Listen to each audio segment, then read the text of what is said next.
I'm in Google Books and I found this interesting little tidbit about California and the Civil War. And there's a man named Richard Hurley.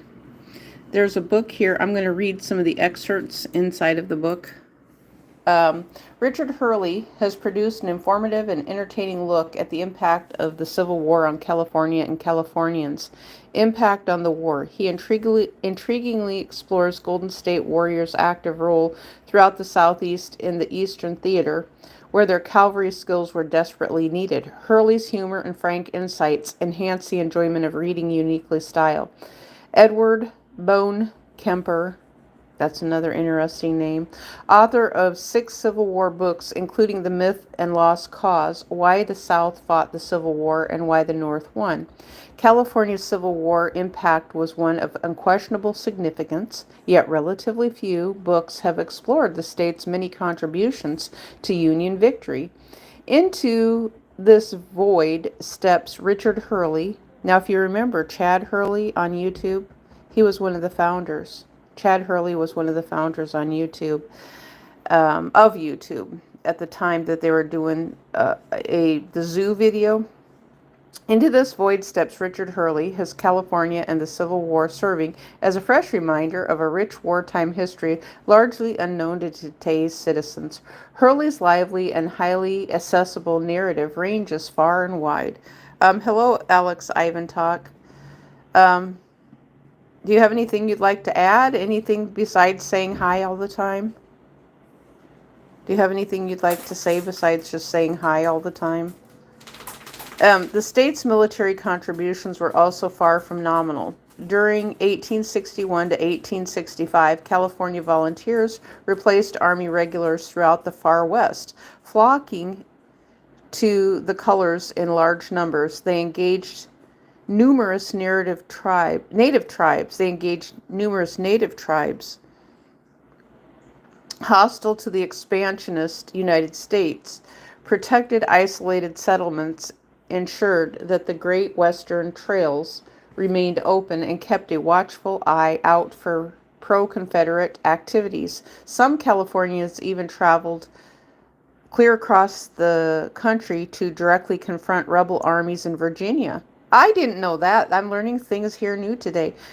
So this is playing a larger role in the rest of the United States who contributed to the Civil War, which typically we just hear about the South and that the South lost and that the North won. And then it has this really negative thing towards people in the North in the United States. Which I think that plays into the critical race theory we've got discussing right now. Addressing important military and home front topics like this, along with many other Californian Civil War, is a fine popular introduction to the state's fascinating and multifaceted Civil War history. Andrew Wagenhofer, editor, Civil War Books and author. California and the Civil War by Richard Hurley, The History Press. Published by the History Press, Charleston, South Carolina, www.historypress.net. Copyright 2017 by Richard A. Hurley. So these are the excerpts that Google actually reads. So that's all I'm reading is a few little excerpts here, which is what Google is allowed to read related to these books. So you have an idea. It says Library of Congress control number. So this is something out of the Library of Congress. Notice the information in this book is true and complete to the best of our knowledge. It is offered without guarantee on the part of the author or the History Press. The author and History Press disclaim all liability in connection with use of this book. So contents. Now this is the part I like to look at is the contents and the title of the book. Acknowledgement, author's notes. The remotest place on Earth, American California, in the southern orbit, the national crisis. This is the chapters in the book. Which way, California? Speaking for the Union, securing the Golden State, turmoil in the Southwest, the California column, the Department of New Mexico, life in wartime California, Confederate partisans. With Connor in Utah, Californians fight back east. Connor? Oh, that's interesting. The Sanitary Commission. Aftermath. Notes. A noted bibliography, index about the author. Okay, acknowledgments. The visual side of this history is due entirely to the unerring eye of T.J. Meekins.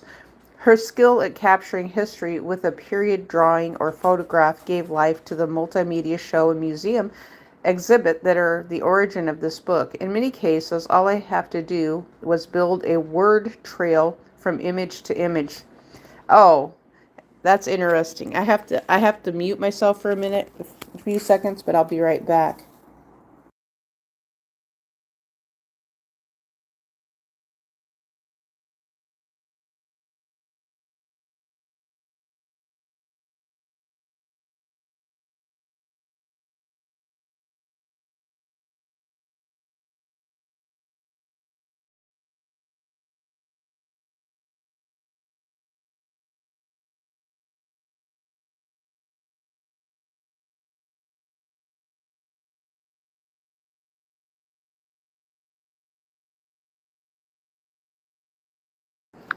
Okay, I'm back. So inside of this book, now, oh my gosh, T.J. Meekins. The word meek, Dorothy, remember Dorothy said, "Oh, little old meek me." But this little part in the book, which page is it on? Um, I'm not just going to keep repeating that word over and over again. I'm just not going to do it because it just becomes spam as well. You guys are just putting in things that are meaningless. Yes, it's popular things, but I've already said them and I'm not going to repeat them because you're not saying anything. You're absolutely not saying anything.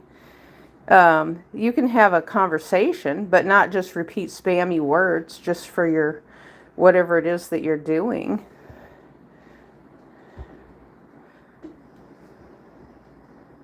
Um, I don't imagine that it's a minor. That's something that these adults are doing. It's coming out of these media networks. But I wanted to repeat the back in or the last sentence in this paragraph of that T.J. Meekins said in this California book about the Civil War. In many cases, all I had to do was build a word trail from image to image. So that's how the books stay relevant. The books stay very relevant in what they're doing right now is building a word trail. Susan Spann generously helped me through the shoal waters of the legal side of writing. Oh wait, I want to put this part into a short video. That part that I read. In many cases, all I had to do was build a word trail from image to image.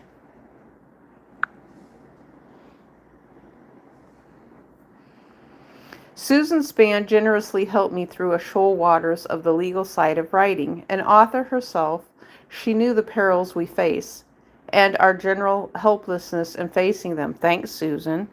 Who's Bob Lafferty? The name sounds somewhat familiar, but I'm not sure who Bob Lafferty is. I actually think that I had a teacher named Mrs. Lafferty, but I don't exactly remember. Something makes me think I had a teacher when I was in school named Mrs. Lafferty, and I think there's a lot of people who have that name. One of the chief pleasures of writing history is the opportunity to meet and compare notes with others who share a passionate interest in the past. Mike Sorensen and Keith and Larry Rogers are dedicated keepers of the memory of California, 100 and Battalion. These scholars have been very kind in sharing their knowledge and allowing me to the images that record the story of those remarkable soldiers. The state of California is blessed with some diligent employees who provided invaluable assistance in my hunt for data and images.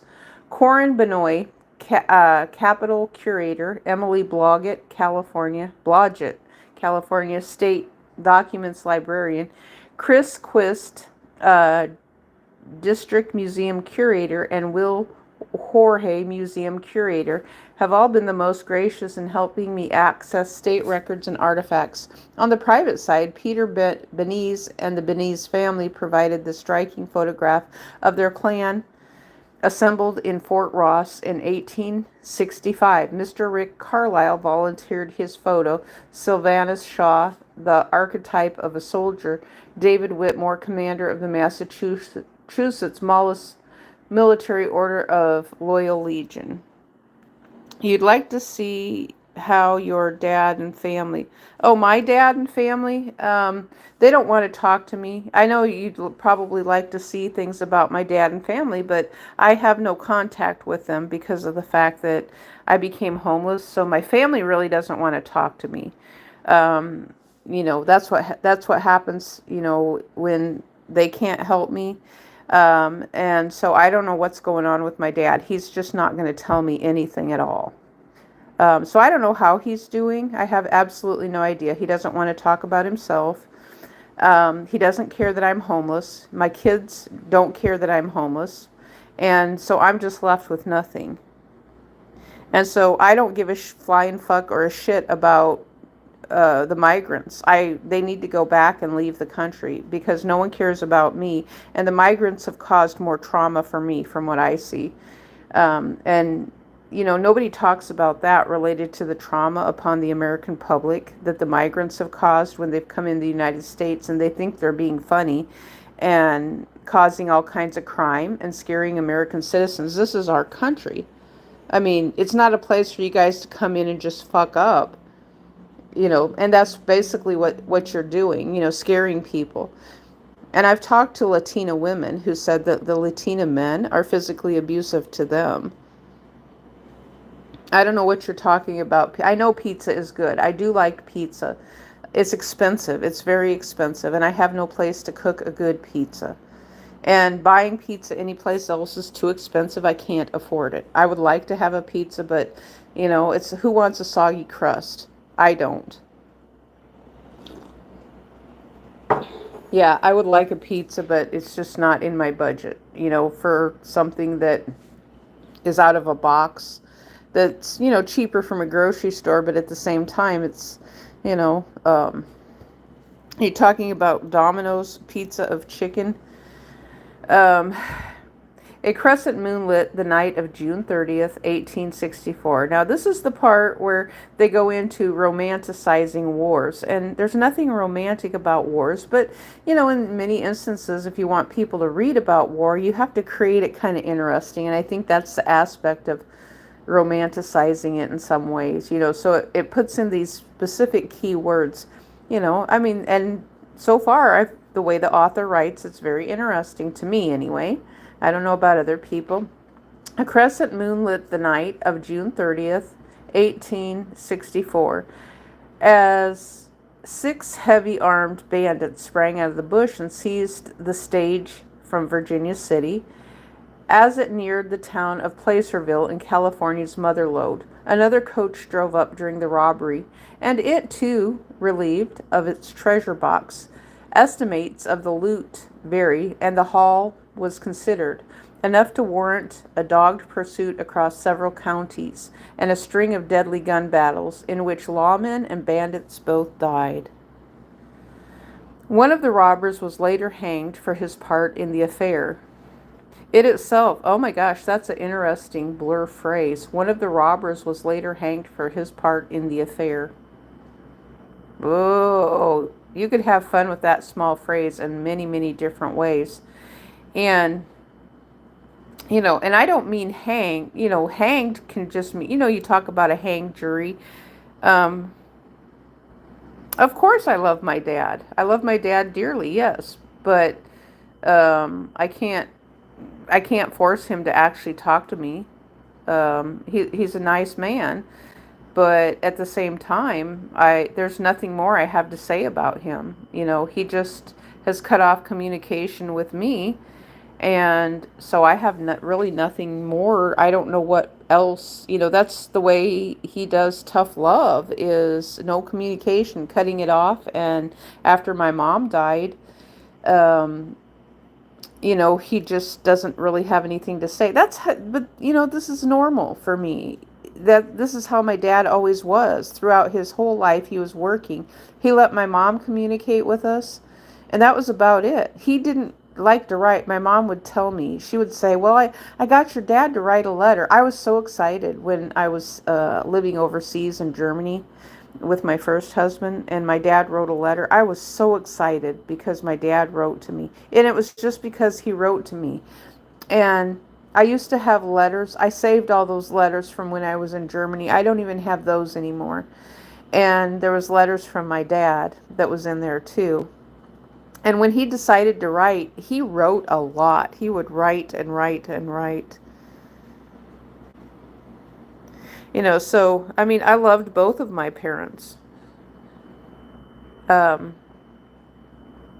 I did. I love both of my parents dearly, but it's like that part of that chapter of life has come to an end, is coming to an end.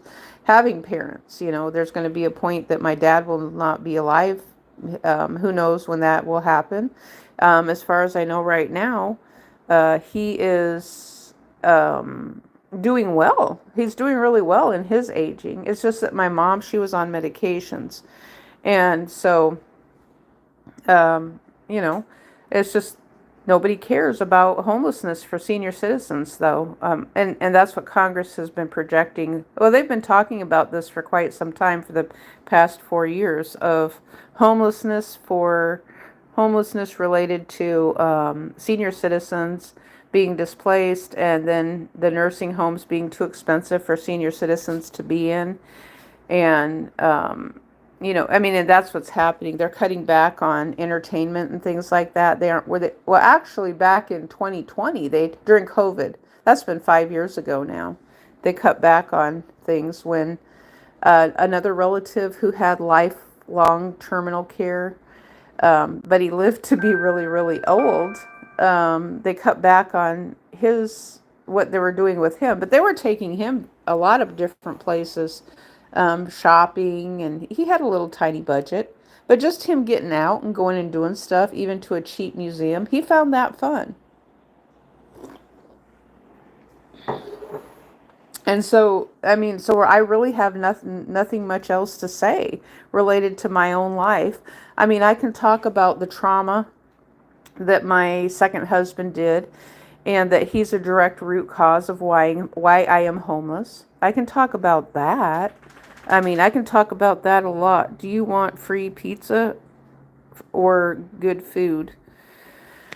Um, Both sound good, but good food. I would choose good food.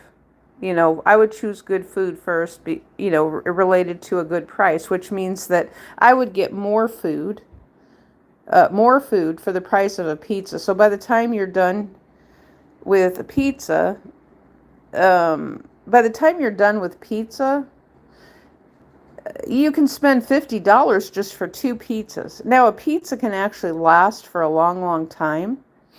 You can make it last for a week if you're going to eat pizza for a week. And I've done that before. I've made pizza last for several, so you can stretch the pizza, but you're eating the same thing. Now, at the same time, good food, actually, you're going to get more inexpensive, and it can last a long time too. Um, so there's a rationale there. With pizza, you need to have a refrigerator to store it with the meat and stuff like that. With canned stuff, there's a logic. You can take canned things and you can eat straight out of the can. It doesn't have to be heated up, even though there's some people who will say you have to heat it up a certain amount of time to make sure bacteria and germs are killed in it. It's like, well, if you're opening up rotten canned food, um, I mean, then it's like, well, someone needs to question where it's coming from if there's a lot of bacteria and garbage inside of the canned food. Um, you need to actually you need to scrutinize the canned food. And so canned food is good in emergency. And I've heard a lot of military and doomsday preppers have said that they've opened up stuff that's 75 years old that's canned, and it's still good. So, um, yeah, yeah, I do like pizza though.